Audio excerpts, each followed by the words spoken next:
우리 옆사람 인사합니다. 사랑합니다. 축복합니다. 복된 인생이 되려면 두 번째 시간으로 함께 은혜를 나누고자 합니다. 우리가 복습해 보면 정말 우리에게 간절한 소망이 있다면,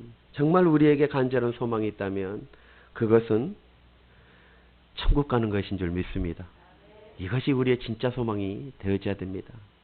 그리고 이 땅 가운데 우리의 소망이 있다면 행복하고 복된 인생 살아가는 것, 그것이 우리의 소망이 아니겠습니까? 그런데 오늘 본문에 보니까 가나 혼인 잔치에서 포도주가 떨어졌습니다. 기쁨이 있어야 되는 그 잔치에서 포도주가 떨어졌어요. 여러분, 우리의 인생에도 기쁨과 행복을 사라지게 하는 많은 조건들이 있고 요소들이 있고 일들이 일어날 수 있습니다. 그러나 여러분, 어떤 상황 가운데서도 절망하거나 좌절하지 마시길 바랍니다. 왜냐하면 오늘 본문에 보니까 주님이 계시면 다시 기쁨과 행복이 회복되어질 줄 믿습니다. 그렇습니다. 주님이 계시느냐 안 계시느냐에 따라서 복된 인생이 되느냐 안 되느냐가 갈려지는 것입니다. 여러분 한번 따라 볼까요? 주님이 계시면 무조건 행복합니다. 그래요. 무조건 행복한 인생입니다. 왜 그럴까요? 여러분, 우리가 이 땅에서는 부족하고 연약하고 또 건강도 약하고 이렇게 살아간다 할지라도 주님이 내 안에 계시면 우리는 천국을 소유하기 때문에 인생인 거예요. 그래서 주님이 계시면 우리는 무조건 복된 인생이 되어지는 것입니다. 사랑하는 성도 여러분, 천국을 소유하는 인생, 그 인생이 가장 복된 인생이 아니겠습니까? 그리고 지난 시간에 또 뭐로 말씀드렸습니까? 그 복된 인생은 주님의 채워주심의 은혜가 있는 인생이 복된 인생이다. 왜냐하면 주님이 채워주신다는 것은 곧 뭐냐? 주님이 나와 함께 하신다는 증거가 되어지는 것입니다. 그러므로 주님이 나와 함께하는 인생, 그 인생은 행복한 인생이고 복된 인생이 되어지는 것입니다. 사랑하는 성도 여러분, 그러기에 그 채워주심을 믿고 주님께 구하고 간구하는, 기도하는 인생은 복된 인생이 되어지는 거예요. 왜냐하면 구하면 하나님께서 우리와 함께 하시는 하나님, 우리와 내 안에 계시는 그 하나님이 나에게 응답해 주시기 때문에 하나님 앞에 구하는 인생이 복된 인생이다라고 말씀을 드렸습니다. 여기까지가 지난 시간의 말씀이었습니다. 우리는 오늘 다시 이 본문을 통해서 정말 우리가 복된 인생이 되려면 반드시 있어야 할 것들이 무엇인지 함께 계속해서 나누어 보기로 합니다. 그 첫째는 바로 한번 따라 볼까요? 성결의 은혜가 있어야 합니다. 시작. 아멘. 자, 오늘 예수님께서 물이 변하여 포도주가 되게 하실 때에 사용하신 항아리 6개가 나오게 되어집니다. 우리 6절 한번 볼까요? 본문 6절입니다. 시작. 거기에 유대인의 정결 예식을 따라 두세 통 드는 돌 항아리 6개 놓여져 있는지라. 아멘. 자, 6개의 항아리가 있습니다. 여러분, 이 항아리는 어떤 항아리냐면 정결 예식을 행하기 위해 준비되어져 있는 항아리입니다. 이스라엘은 거한 땅이지요. 그리고 그 당시의 사람들은 맨발로 다니기도 했고 때로는 샌들을 신고 다니기도 했습니다. 그래서 외출하고 돌아오면 흙먼지로 더럽혀진 그 손과 발을 씻었습니다. 그래서 집집마다 그 돌 항아리를 준비하게 되어졌고 거기에 물을 채워넣게 되어졌어요. 그곳으로 손, 발을 씻고 집 안으로 들어오게 되어졌던 것입니다. 자, 그런데 예수님은 오늘 이 정결 예식에 쓰여지는 그 항아리에 물을 채우고 그 물로 포도주를 만들었다는 것입니다. 왜 그러셨을까요? 분명한 예수님의 의도가 있을 것이고 목적과 뜻이 분명히 있을 것입니다. 왜 그 항아리에 물을 채우라고 했을까? 정결의식, 손을 씻고 더러운 발을 씻는 그 정결의식들은 굳이 그 항아리에 물을 채우라고 하셨을까? 여기에서 우리는 아주 중요한 비밀을 숨겨져 있음을 알 수 있습니다. 그게 뭐냐? 바로 보혈입니다. 여러분, 보혈의 비밀이 숨겨져 있는 것입니다. 여러분, 오늘 이 기적은 뭘로 표현하고 있어요? 표적으로 표현되어지고 있습니다. 표적은 뭐라고 말씀드렸습니까? 이적, 기적 그 자체가 중요한 것이 아니라 표적은 표적 속에 담겨져 있는 진리, 즉 가르쳐 주시고자 하시는 그 진리가 중요하다는 거예요. 이 기적을 통해서 주님께서 반드시 가르쳐 주고 싶은 그 진리, 그것이 중요하다는 것을 말씀드렸습니다. 예수님은 오늘 이 표적을 통해서 가나 혼인잔치, 물이 포도주로 바뀌어지는 이 표적을 통해서 하고 싶은 말이 있었던 거예요. 가르쳐 주고 싶은 말씀이 있어요. 그게 뭐냐면 너희를 성결케 하는 것은 항아리의 물이 아니라 나의 피다라는 거예요. 보혈의 의미를 담고 있는 것입니다. 여러분, 성경을 보십시오. 포도주는 무엇을 상징해요? 주님의 보혈을 상징합니다. 자, 마가복음 14장 13절 23절 24절 한번 볼까요? 또 시작. 또 잔을 가지사 감사 기도하시고 그들에게 주시니 다 이를 마시매. 24절 시작. 이르시되 이것을 많은 사람을 위하여 흘리는 나의 피 곧 언약의 피니라. 자, 최후의 만찬. 예수님이 십자가를 겟세마네 동산에 가시기 전에 마지막으로 제자들과 최후의 만찬을 하시잖아요. 그때 포도주를 가지고 감사 기도를 드리셨습니다. 그리고 제자들에게 주시면서 이것을 받아 먹으라라고 마시라라고 하셨습니다. 그리고 아주 중요한 말씀을 하셨는데 그 말씀이 24절입니다. 우리 다시 한번 볼까요? 시작. 이르시되 이것은 뭐예요? 를 말하는 거예요. 이것은 시작. 이것은 많은 사람을 위하여 흘리는 나의 피 언약의 피니라. 여러분, 포도주는 주님의 피를 상징합니다. 여러분, 우리는 주님의 피로 속량을 받았습니다. 우리는 주님의 피로 제사함을 받았습니다. 에베소서 1장 7절 한번 보시죠. 자, 다 같이 시작. 우리는 그리스도 안에서 그의 은혜의 풍성함을 따라 그의 피로 말미암아 속량 곧 제사함을 받았느니라. 아멘. 여러분, 우리의 죄는 우리가 지키는 도덕으로 사함을 받는 것이 아닙니다. 우리의 죄는 우리가 행하는 어떤 선행으로 사함을 받는 것이 아니에요. 우리가 드리는 예물, 헌금으로 사함을 받는 것이 아니고 우리의 어떤 공로로도 사함을 받을 수 없는 것입니다. 오직 예수 그리스도의 피, 그 피로만이 우리의 죄가 사해진다라고 말하고 있는 거예요. 여러분, 그래서 한번 볼까요? 요한일서 1장 7절 한번 보세요. 다 같이 시작. 그 아들 예수의 피가 우리를 모든 죄에서 깨끗하게 하실 것이. 아멘. 우리의 모든 죄에서 깨끗하게 하신 것이 뭐다? 바로 그의 아들 예수의 피, 예수의 보혈만이 우리의 죄를 깨끗게 하실 수 있다는 것입니다. 여러분, 이 성결의 은혜가 있어야지 있는 인생이 복된 인생인 줄 믿습니다.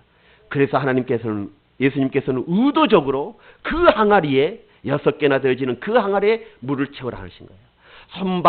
더러운 손발을 씻는 그 항아리에 물을 채우라 하시고 그 물로 예수님의 피, 보혈을 상징하는 포도주를 만드셨던 것입니다. 사랑하는 성도 여러분, 그렇습니다. 보혈, 이 성결의 은혜가 있어야 우리는 복된 인생임을 잊지 마시길 주의 이름으로 축원합니다. 오직 예수 그리스도의 피로 제사함 받은 인생이 복된 인생이 되어지는 것입니다.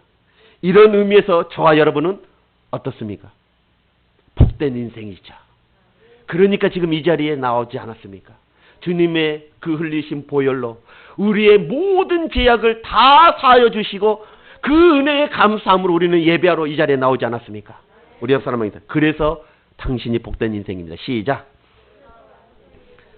아멘. 두 번째로는 우리가 복된 인생이 되려면 무엇이 있어야 할까요? 바로 말씀에 대한 순종이 있어야 되는 것입니다. 우리 7절, 8절 한번 보겠습니다. 오늘 본문 7절, 8절입니다. 시작. 예수께서 그들에게 이르시되 항아리에 물을 채우라 하신즉 아기까지 채우니 이제는 떠다 연회장에게 갖다 주라 하심에 갖다 주었더니. 아멘. 7절의 마지막에 보니까 예수님이 물을 채우라 하시니 채우니라고 나오고 있고, 저는 8절에 보니까 연회장에 갖다 주라 하시니 갖다 주었더니. 무엇을 말해요? 순종을 말해요. 예수님의 말씀에 대한 순종을 말합니다. 예수님께서 하인들에게 이 정결 예식에 행해지는 이 6개의 동항아리에 물을 채우라고 명령하셨죠. 여러분, 6개가 있는데 보통 한 개의 항아리가 얼마나 들어가냐면 150리터 정도가 들어간다고 합니다. 그만큼 큰 항아리예요. 여러분, 150리터라고 하면 여러분이 상상이 안 되어지잖아요. 여러분, 1.5리터 큰 물병 있잖아요. 이거 100개가 들어가는 거예요. 이래도 놀라지를 않으시네. 예, 1.5리터짜리 이게 생수 이거 1,000원짜리 말고 큰 거 1.5리터 이거 100개가 들어가는 것이 그 항아리 하나였어요. 그 항아리가 6개가 되어서 그러니까 900리터가 되겠죠. 그러니까 엄청난 양이에요. 하인들에게 물을 채우라라고 말을 한 거예요. 아니 포도주가 떨어져 있는데 뭔 물을 채우래. 아니 그것도 저렇게 많이나 채우래. 그 물도 없는 그 지역에서 저렇게 많이나 채우래. 라고 불평한 자 없었습니다. 라고 따져 묻는 자 없었어요. 채웠습니다. 아기까지 가득 채웠습니다. 그러자 예수님이 이제는 그것을 떠다 연회장에게 갖다 주어라 했습니다. 여러분, 채우기까지는 되는데 그것을 연회장에게 갖다 주라라는 이 말은 순종하기가 정말 쉽지 않는 거예요. 왜냐하면 그 항아리가 어떤 항아리예요? 더럽고 냄새나는 손과 발을 씻는 항아리 아니었습니까? 정결예식에 썼던 그 항아리 아니었습니까? 먹는 물이 아닌 거예요. 손을 씻는 물이에요. 여러분, 그 물을 거기에 부어놓은 물 아닙니까? 그 물을 하인들이 연회장에게 떠다 줄 때에 무슨 욕을 먹을지 몰라요. 무슨 봉변을 당할지 알 수 없는 일입니다. 상식에도 맞지 않냐고 자기의 어떤 지식과 선입관이나 어떤 이성에도 맞지 않았습니다. 그럼에도 불구하고 하인들은 그 주님의 말씀에 채우니 갖다 주었습니다. 순종을 했습니다. 그랬더니 어떻게 됩니까? 물이 포도주가 되는 기적이 일어났습니다. 하인들은 기적을 통해 주님을 경험하게 되어진 것입니다. 사랑하는 성도 여러분, 여러분의 생활 가운데 정말 주님을 경험하고 싶으십니까? 정말 여러분의 인생을 하나님이 간섭해 가시는 것을 눈으로 보고 싶으십니까? 그렇다면 하나님의 말씀에 순종하십시오. 순종이 기적을 부르게 되어지는 것입니다. 여러분, 성경에 놀라운 기적들이 많이 나옵니다. 성경에 나오는 그 기적들은 한결같이 원칙이 있어요. 그 원칙이 뭐냐면 성경에서 기적을 체험하는 사람들은 하나님의 뜻을 알고 그 뜻에 순종했다는 것입니다. 그들은 한결같이 하나님의 음성을 들으면 그대로 순종했다는 거예요. 토달지 아니하고 따져 묻지 아니하고 그대로 순종했다는 거예요. 여러분 한번 따라해볼까요? 기적이 순종에서 나옵니다. 한번 다시요. 순종이 기적입니다. 그렇습니다, 여러분. 정말 우리의 인생, 복된 인생이 되기를 원하십니까? 그렇다면 순종하시기 바랍니다. 순종하면 하나님의 기적을 경험하게 되어지는 거예요. 기적이 있는 신앙생활, 기적이 있는 인생, 그 인생이 복된 인생인 줄 믿습니다. 그런 인생 아니에요? 여러분, 나만 장군 한번 보십시오. 장군임에도 불구하고 나병, 문둥병에 걸린 나만 장군. 그런데 그 나만 어떻게 됐습니까? 엘리사가 명령한 대로 요단강에 가서 7번 씻으라 할 때에 상식에도 맞지 않아요. 자기가 아는 지식에도 맞지 아니고 이성에도 맞지 아니하는 거예요. 그럼에도 불구하고 순종하니 문둥병이 치료되어지는 복된 인생으로 바뀌어진 줄 믿습니다. 그렇습니다, 여러분. 순종할 때 하나님의 기적을 경험하게 되어지고 하나님의 기적을 경험하는 인생이 복된 인생이 되어지는 거예요. 베드로를 한번 보십시오. 밤새도록 물고기 단 한 마리도 잡지 못하였습니다. 새벽녘에 예수님께서 오셔서 깊은 곳에 가서 그물을 내리라. 상식에 맞지 않아요. 자기 이성에도 맞지 않고 자기 경험에도 맞지 아니합니다. 그럼에도 불구하고 순종하니 배가 가득한 만선의 축복을 누리게 된 복된 인생이 되어진 줄 믿습니다. 여러분, 믿음은 순종입니다. 믿음은 순종으로 나타납니다. 다시 말해서 정말 믿을 때에 하나님께 전적으로 그 말씀에 순종할 수 있다는 것입니다. 사랑하는 성도 여러분, 다시 한번 순종의 자리로 나오십시오. 그러면 하나님의 기적을 경험하게 될 줄 믿습니다. 그 하나님의 기적이 있는 인생이 복된 인생임을 잊지 마시길 주의 이름으로 축원합니다. 세 번째로, 우리가 복된 인생이 되려면 어떻게 해야 되나? 무엇이 있어야 되나? 그것은 바로 한번 따르면 변화가 있어야 됩니다. 자, 오늘 9절 10절 한번 보십시오. 9절 10절 시작. 맛보고 어디서 났는지 알지 못하되 또 물 떠온 하인들은 알더라. 연회장이 신랑을 불러 말하되 사람마다 먼저 좋은 포도주를 내고 취한 후에 낮은 것을 내거늘 그대는 지금까지 좋은 포도주를 두었도다 하니라. 아멘. 상승 들어보세요. 이 혼인 잔치에서 물이 포도주로 변화되어지는 이 사건이 일어났습니다. 이런 기적이 일어났습니다. 여기에서 이 물이 포도주로 변화된 기적, 이 기적은 삶의 본질이 삶이 질적으로 바뀌는 변화를 말해주고 있는 것입니다. 여러분, 신앙생활은 삶의 변화를 가져오는 것입니다. 땅만 바라보는 사람이 하늘을 보는 사람으로 변하는 것입니다. 60만 위하여 살던 사람이 영혼을 위해 수고하는 사람으로 변화되어지고, 세상의 영광만을 위하여 살던 사람이 하나님의 영광을 위하여 사는 사람으로 변화되어지는 것입니다. 이 세상에서 성공만 꿈꾸던 사람이 하나님 나라의 성공자를 꿈꾸며 변화되어지는 삶. 이것이 바로 신앙생활, 진짜 신앙생활이라는 거예요. 이것이 진짜 복된 인생이라는 거예요. 여러분, 이스라엘 백성들이 애굽에서 나올 때 홍해를 건넌 다음에 이제 광야가 펼쳐집니다. 그 광야에 들어가서 첫 번째 경험하는 기적이 나옵니다. 그 기적이 뭐냐면 쓴물이 단물로 변화된 사건입니다. 이것을 우리가 영적으로 보면 정말 세상 가운데 있다가 애굽에 있다가 예수님을 영접하고 신앙생활을 할 때 이 신앙생활 역시 이 광야에 같은 신앙생활입니다. 그곳에도 그 광야 같은 신앙생활에서 우리가 경험해야 될 첫 번째 기적, 하나님께서 왜 쓴물을 단물로 굳이 바꾸시는 그 기적을 첫 번째 광야 생활에서 이루어냈는지, 그 이유가 지금 나오고 있는 거예요. 여러분, 이스라엘 백성들이 어떻습니까? 그 쓴물이 이스라엘 백성들이 모세의 인도를 받아서 홍해를 건너서 수르 광야로 가지요. 사흘 길을 갔는데도 먹을 물이 없었습니다. 찾지 못했어요. 그런데 마라라는 곳에 도착하게 되어졌어요. 그런데 그 곳에는 물이 있었는데 그 물이 마실 수가 없는 물이었던 것이에요. 그때 백성들은 원망을 했지만 모세는 기도했죠. 그리고 하나님 앞에 응답을 받습니다. 그 응답이 무엇입니까? 하나님이 지시한 나뭇가지를 그 쓴물에 던지라는 거예요. 여러분, 모세는 하나님의 말씀에 순종하여 그 하나님이 지시한 그 나뭇가지를 쓴물에 던졌습니다. 그랬더니 놀랍게도 그 쓴물이 단물로 바뀌어진 것입니다. 이것이 광야에서 처음 경험하는 기적이었습니다. 왜 하나님은 광야에서 첫 기적으로 이 기적을 체험하게 하셨을까요? 여기에서는 우리 신앙의 아주 중요한 비밀이 담겨져 있습니다. 그게 뭐냐? 한번 따라해볼까요? 십자가의 비밀. 시작. 아멘. 십자가의 비밀이에요. 마라는 쓰다라는 뜻입니다. 마라의 물은 써서 마실 수가 없습니다. 그런데 하나님께서 지시하는 나무를 쓴물에 던졌더니 단물로 변화되어졌습니다.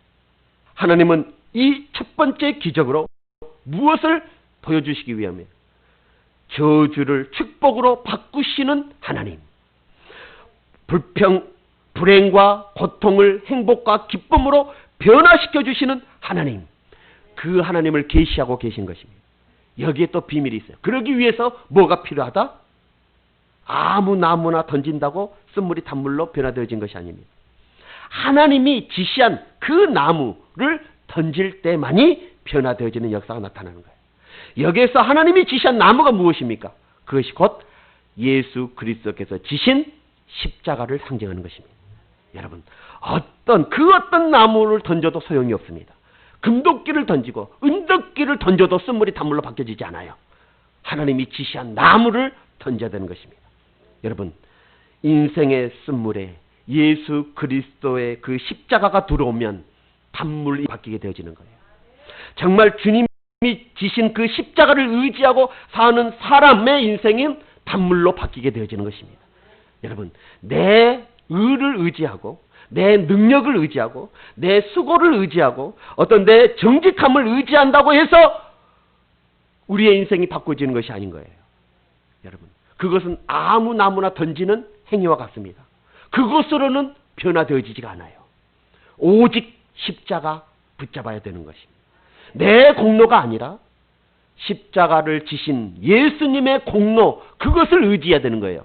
내 수고, 내 노력, 내 힘, 이것을 의지해서 나의 삶이 변화되어지는 것이 아니라 나를 위해 십자가를 지신 그 주님을 의지함으로 우리는 변화되어지는 삶이 되어지는. 여러분, 그렇지 않습니까? 내 공로로 하나님의 자녀 됐습니까? 아니잖아요. 오직 그분, 예수 그리스도 십자가를 지신 그분으로 우리가 하나님의 자녀로 변화되어지지 않았습니까? 주님의 십자가의 공로로 우리가 천국 백성으로 변화되어지지 않았습니까? 여러분, 그러므로 십자가를 붙잡는 삶을 살아갈 때에 주님의 능력이 내게 머물게 되어지고, 십자가를 붙잡고 살 때에 주님의 성품이 나를 통하여 나타나게 되어지는 것입니다. 여러분, 잊지 마십시오. 그런데 그 변화되어지는 사건이 어떻게 되어져요? 바로 쓴 물에다가 예수 그리스도가 지신 그 하나님이 지신 그 나뭇가지를 던질 때 이루어지는 것입니다.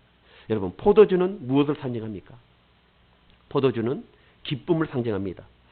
시편 104편 15절 한번 보실까요? 자, 시작. 사람의 마음을 기쁘게 하는 것은 포도주와 사람의 얼굴을 융택해 하는 기름과 사람의 마음에 힘을 주는 양식을 주셨도다. 아멘. 자, 이 말씀은 일반적인 의미가 있고 영적인 의미가 있습니다. 일반적으로 해석하면 우리가 먹는 그런 양식을 말하고 있는데, 포도주는 사람의 마음을 기쁘게 하는 거예요. 그리고 기름은 사람의 얼굴을 융택하게 합니다. 그리고 양식은 사람의 마음에 힘을 줍니다. 근데 이것은 일반적인 의미이죠. 그러나 영적인 의미는 뭐라고 했어요? 포도주는 무엇을 상징한다고요? 예수님의 보혈입니다. 다시 말하면 예수님의 보혈이 우리의 마음을 기쁘게 합니다. 왜일까요? 아까 말씀드렸죠. 제사함의 은혜를 받았기 때문인 거예요. 그 보혈로 제사함의 은혜, 우리의 영혼의 구원을 받았기 때문에 우리는 기쁠 수밖에 없는 것입니다. 자, 기름은 뭘까요? 기름은 성령을 상징하는 것입니다. 여러분, 성령이 충만하면 사람의 얼굴이 빛나게 되어져 있어요. 스데반 집사를 보십시오. 스데반 집사는 돌에 맞아 죽어가면서까지 그 얼굴에 빛이 났습니다. 이유가 뭘까요? 스데반은 성령에 충만한 사람이었기 때문입니다. 자, 성경은 스데반에 대해서 이렇게 기록합니다. 초대교회에 7 집사를 뽑게 되어졌습니다. 자, 한번 볼까요? 사도행전 6장 3절. 자, 시작. 형제들아, 너희 가운데 성령과 지혜가 충만하여 칭찬받는 사람 7을 택하라. 자, 7 집사를 택하라는 거예요. 그리고 나서 5절에 보니까, 보세요. 5절. 누가 어떻게 되는 5절. 시작. 믿음과 성령이 충만한 사람 스데반과 또 빌립. 자, 스데반이 나오죠. 7 집사 중에 이제 스데반이. 근데 그 스데반이 뭐예요? 믿음과 성령이 충만한 사람으로 표현되어져 있습니다. 자, 이렇게 선택을 했어요. 그리고 6장 8절 한번 볼까요? 자, 스데반에 대해서 시작. 스데반이 은혜와 권능이 충만. 여기서 말한 권능이 뭡니까? 성령을 말하는 거예요. 성령이 충만하여 큰 기사와 표적을 민간에게 행한 자가 바로 이 스데반이었습니다. 자, 그리고 10절 한번 보세요. 10절 시작. 스데 지혜와 성령으로 말함이 그들이 능히 당하지 못하여. 자, 스데반이 성령에 충만하여 주의 복음을 전하게 되어집니다. 그랬더니 사람들이 그것을 능히 당해낼 수가 없는 거예요. 그랬는데 그렇게 복음을 전하다 스데반이 잡히게 되어져요. 그리고 공회에 끌려가서 이제 변론적 설교를 하게 되어집니다. 15절이요. 자, 15절 시작. 공회 중에 앉은 사람들이 다 스데반을 주목하여 보니 그의 얼굴이 천사의 얼굴 같았더라. 잡혀가지고 지금 공회에 서서 변론적 설교를 하는데 그의 얼굴을 보니까 천사와 같이 빛이 났다는 거예요. 그리고 사도행전 7장 54절 이후에 보면 이제 스데반이 순교하는 장면이 나와요. 그때 한번 볼까요? 55절. 자, 시작. 스데반이 성령에 충만하여 하늘을 우러러 주목하여 하나님의 영광과 및 예수께서 하나님 우편에 서신 것을 보고. 아멘. 여러분, 스데반 하면 그 뒤에 꼭 붙어서 나온 것이 있어. 그게 뭐예요? 성령에 충만한 사람이라는 거예요. 여러분, 성령에 충만한 사람은 순교하는 그 순간에도 얼굴이 환합니다. 빛이 납니다. 천사의 얼굴과 같이 되어집니다.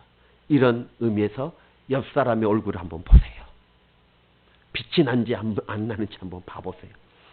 여러분,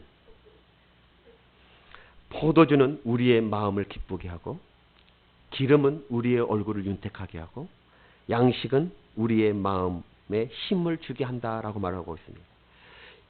여기에서 영적인 의미가 뭐라고 했습니까? 포도주는 주님의 보혈을 의미하고, 기름은 성령의 능력, 성령의 충만함을 의미합니다. 그러면 양식은 무엇일까요?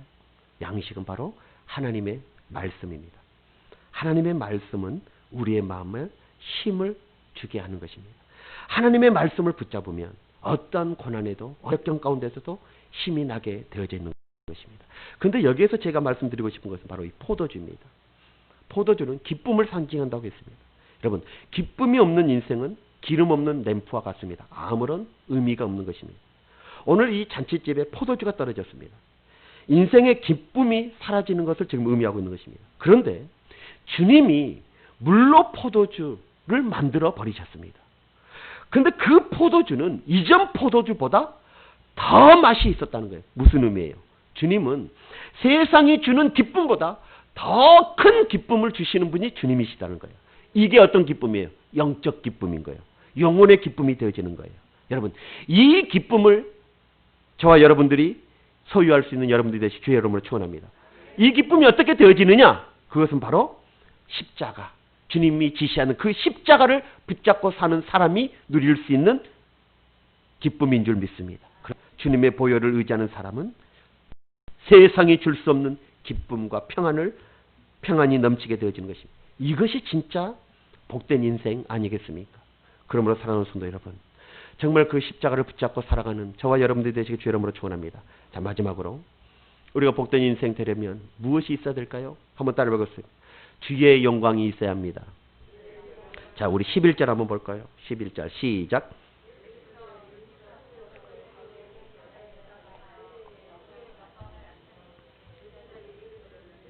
아멘. 11절을 보니까 이 표적을 통해서 주의 영광이 나타났다라고 말하고 있습니다. 여러분, 이 사건은 우리가 하는 모든 일을 통해서 주의 영광이 나타나야 됨을 가르쳐주고 있습니다.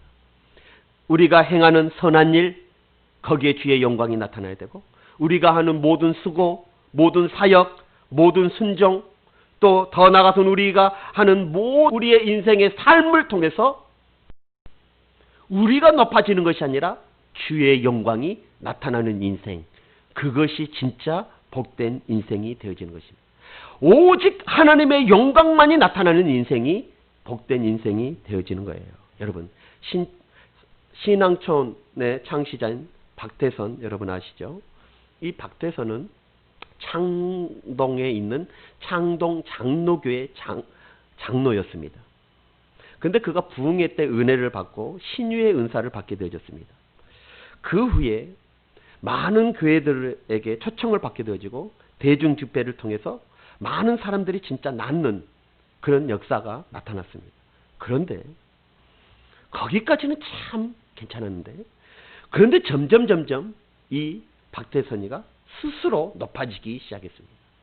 그 모든 치료되어지면 그 영광을 다 자기에 돌리는 거예요. 하나님이 주신 은혜, 하나님이 주신 은사가 자기 것냥 하늘 끝까지 교만해집니다. 그러다가 어떻게 되면 결국 자기가 하나님이라고 말을 합니다.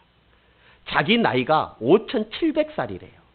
그래서 자기 나이는 5700살이기 때문에 이긴 자라는 거예요. 그리고 감람나무인 자기는 죽지 아니하고 영생한다라고 이렇게 가르쳤습니다. 결국 이단이 되어져 성경을 버리고 신앙촌을 세웁니다. 지금은 천부교라고 이렇게 이름을 바꾸기도 했고, 더 나아가서 시온 그룹이라고 명칭을 바꾸어서 지금도 활동하고 있습니다. 성경 98%가 가짜라고 하고, 자기가 정감록이라고 자기가 쓴 그 교리서, 이것이 진리라고 주장하며 그것을 사용합니다. 성경은 사용하지 않고, 결국 한국 큰 문제를 일으키게 되어지고 사기죄로, 간음죄로 감옥에 들어가게 되어지죠. 그리고 1990년 서울 백병원에서 사망하게 되어집니다.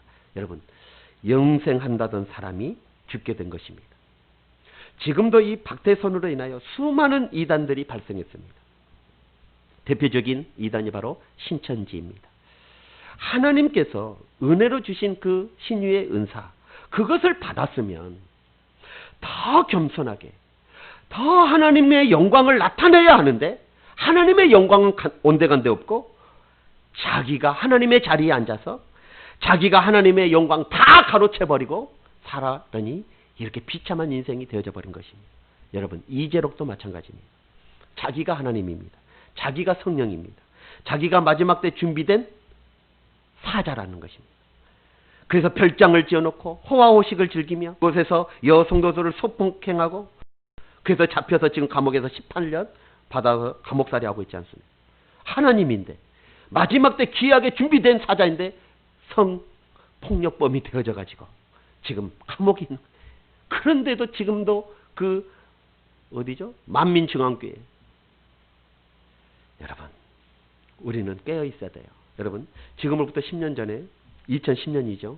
통일교 교주였던 문선명 90살 생일이 맞이하게 됐습니다. 그래서 경기도 그 가평에 구순맞이 기념식을 열었어요. 그때 500만 평 되어지는 그 부지에 센터를 지었는데, 그 산꼭대기, 가평에 가다 보면 산꼭대기에 어마어마한 이렇게 센터를, 그 천정궁이라고 센터를 그것이 언론에 이제 공개가 되어졌습니다. 그날에 기라성 같은 천여 명의 내외 분들이 초청을 받고 문선명의 이 생일을 축하했어요. 그 축하에 그때 당시 김정일이가 33 쇳뿌리를 보냈다고 합니다. 그것을 언론에 공개를 했어요. 그리고 우리나라 국무총리가 축하 메시지를 보내고, 바락 오바마 대통령, 부시 전 미국 대통령, 그리고 일본 총리 축전을 그때 소개를 해서 언론에 공개를 했습니다. 그러니까 이 문선명이가 세계적인 영향력을 과시하는 그런 날이었어요. 그때 문선명이가 이렇게 말을 합니다. 자신이 하늘이라 라고 말을 하고, 지상의 참 부모는 바로 나다. 모든 지상의 부모는 바로 나다는. 그래서 그들은 공동 결혼식을 막 하잖아요. 피 내린. 자기의 피를 계속 내려서 온 천지가 자기가 부모, 참 부모, 자기 피를 받아야 된다는 거예요. 그래서 만민의 왕의 권세를 가지고 인류 만물을 치리하는 참 법을 내가 오늘 공포한다 라고 그때 90살 생일 때 이런 것을 공포했습니다. 그리고 난 2년 후에 2012년에 문선명이 죽었습니다. 여러분, 박태선도 문선명이도 이재록도 다 마찬가지입니다. 세상에서 자기 영광 취하다가 한때는 하나님의 은혜를 받았겠죠. 한때는 하나님의 은혜로 어떤 일들이 이루어냈을지도 모릅니다. 그러나 그들은 다 자기 영광 취하다가 하나님의 영광은 깡그리 무시해버리고 자기의 영광, 하나님의 영광을 잃어버린 불쌍한 사람이 되어졌던 것입니다. 여러분, 그런데 중요한 것은 우리도 그들과 같이 어리석음을 범할 수 있다는 것입니다. 우리의 삶 속에서 크고 작은 영광을 내가 취하다가 하나님의 영광을 잃어버릴 수 있다는 거예요. 여러분, 진짜 복된 인생은 이 땅에서 높아지는 인생이 아니라 하늘에서 높아지는 것이 진짜 복된 인생인 줄 믿습니다. 자, 그러면 하늘에서 높아지는 사람은 어떤 사람입니까? 이 세상에서 주님의 영광을 자기가 가로채는 사람은 절대 천국에서 큰 사람이 될 수 없는 것입니다. 여러분, 이 세상에서 크고 작은 그 영광을 자기에게 돌리지 않고 주님께, 하나님께 돌리는 사람이 그 나라 천국에서 큰 자가 되어지는 것입니다. 그러므로 진짜 복된 인생은 삶 속에서 누구의 영광이? 하나님의 영광이 드러나는 사람, 그 사람이 진짜 복된 사람이 되어지는 거예요. 그래서 여러분, 사도 바울이 뭐라고 말합니까? 마지막 한번 읽고 마칠까요? 고린도전서 10장 31절 시작. 그런즉 너희가 먹든지 마시든지 무엇을 하든지 다 하나님의 영광이 나타나야 되는 거예요. 하나님의 영광이. 그것이 진짜 복된 인생이 되는 것입니다. 말씀의 결론을 내리겠습니다. 오늘 우리는 이 복된 인생이 되려면 하는 주제로 오늘 2주째 걸쳐서 살펴봤습니다. 앞으로도 몇 시간이 될지 모르겠습니다. 정말 복된 인생이 되려면 이라는 이 주제로 계속 한번 나눠보기 원해요. 왜냐하면 어떤 삶이 진짜 복된 삶인가, 이걸 우리가 알고 우리의 인생을 살아가야 됩니다. 이 땅에서 그냥 잘 먹고 잘 살고 이것이 복된 인생이 아니라 하나님 보시기에, 왜냐하면 우리는 장차 하나님 앞에 서야 되기 때문에 하나님 보시기에 진짜 복된 인생이 무엇인지를 깨닫고 사는 것이 우리의 삶을 살아가는 방법이 아니겠습니까? 바라기는, 소망하기는 정말 우리 성지교회 성도님들이 진짜 복된 인생 살아가기를 원합니다. 이 땅에서 잘 먹고 잘 살고 잘 되고 이것이 내 기준이라 하나님 보시기에 진짜 복된 인생. 자, 그러기 위해서 우리가 결코 잊지 말아야 할 것이 있어. 그게 뭐냐면, 첫째는 뭐라고 그랬습니까? 무엇보다도 누가 계셔야 된다? 주님이, 예수님이 내 안에 계셔야 된다는 거예요. 그리고 그 주님, 내 안에 계신 그 주님의 채워주심의 은혜, 함께 하시는 은혜가 있어야 된다는 거예요. 그리고 그 주님께 채워주심을 믿고 기도하는 인생이 복된 인생임을 말씀드렸습니다. 그게 첫 시간이었습니다. 두 번째로는 주님의 보혈로 죄사함을 받는 은혜, 성결의 은혜가 우리 안에 있어야 됩니다. 그리고 하나님의 말씀에 대한 전적인 순종이 우리 안에 있어야 되는 것입니다. 그리고 변합니다. 예수 믿기 전과 예수 믿는 후가 똑같아서는 안 돼요. 질적으로 변화되어져야 되는 거예요. 변화의 인생이 있을 때 우리는 복된 인생이 될 수 있습니다. 육의 사람에서 영의 사람으로 질적으로 변화되어지는 인생이 복된 인생이 돼요. 땅만 바라봤던 사람이 이제는 하늘을 바라보고 천국을 바라보면서 변화되어지는 인생, 그것이 진짜 복된 인생이에요. 쓴물이 단물로 바꾸어지는 인생, 그 인생이 복된 인생입니다. 그러기 위해서는 뭘 붙잡아야 돼요? 예수 그리스도가 지신 십자가, 그거 붙잡아야 되는 거예요. 마지막으로 무엇을 먹든지 마시든지 다 내 영광이 아니라 하나님의 영광, 그 영광이 드러나야지 우리의 인생은 복된 인생, 하나님 보시기에 복된 인생이 될 수 있습니다. 사랑하는 성도 여러분, 여러분의 남은 생애가 이런 복된 인생으로, 그리고 장차 하나님의 나라 가서 칭찬받고 상급받는 성도님들이 되실 주 이름으로 축원합니다. 기도하겠습니다. 오늘 말씀 붙잡고 한번 기도합니다. 무엇이 여러분 복된 인생이라고 생각하십니까? 이 땅에서 잘 먹고 잘 사는 것, 그것이 복된 인생일 수도 있습니다. 그러나 그게 다가 아닙니다. 왜냐하면 우리는 장차 분명히 하나님 앞에 서야 되기 때문입니다. 그러므로 우리는 하나님께 복된 인생 되어야 되는 것입니다. 그러기 위해 오늘 말씀드렸습니다. 주의 보혈로 죄사함을 받는 성결의 은혜가 반드시 있어야 합니다. 그리고 하나님의 말씀에 순종함이 있어야 되고 질적으로 변화되어지는 삶이 있어야 됩니다. 그리고 무엇을 하든지 간에 내 영광이 아니라, 내 의가 아니라 하나님의 영광만이 나타나는 그런 인생 될 수 있도록 해달라고 우리 한번 결단하면서 기도하도록 하겠습니다. 다 같이 기도하겠습니다. 오 할렐루야. 사랑하신 하나님 감사